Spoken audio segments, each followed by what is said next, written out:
But look, he could be making the position I worked on with was about 150K annual. He'd be making anywhere from 140 to $180,000 in the United States, living a very comfortable life to say the least, and doing quite well. And so I'll share a little bit more about that later. But tell us, as you come back to the United States, what when you make the decision to start liquidating, selling stuff, and start establishing this clinic back in your homeland. Sure. So just like you said, I returned back to the United States with this idea in mind to save lives because of what I went through. And I couldn't get funding from anywhere. So I decided to look for opportunities where I would be able to work for it because I've always been willing to work for what I wanted. Uh, and so why trying to raise this money through work? The funding was just not coming because it's not everyone that was willing to really support like you, Darwin.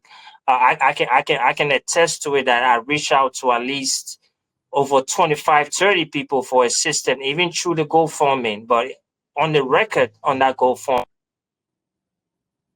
assist this clinic and bring it back to life. And every other person I reached out to just didn't help out. So my final place I could look was within my 401k. I said, well, I'm gonna do this. If I'm gonna do this, I'm gonna risk it all. Okay. I'm gonna give everything I have to make this happen. This is my entire life savings, and God is gonna make a way.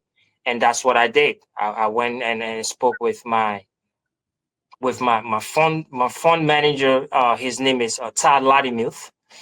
And in my conversation with Todd Latimuth, I said I have this idea that I really want to bring to life, and if you will help me, since you are actually you know, uh, my hedge fund person, will you be able to help me out? He said, sure, I can give it to you, and you can go ahead and try to bring this idea to life, and people's lives are going to be saved. And I was overexcited. I was overjoyed because majority of the managers will tell you that no, this is retirement money. You got to wait till 65. You got to wait till 60.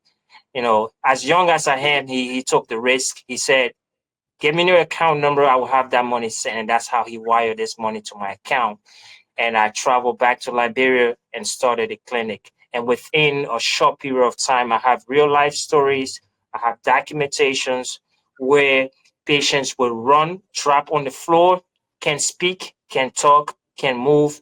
And the nurses, for some reason, God would just guide them and they will be able to know exactly what's going on with the patient without the patient altering a word.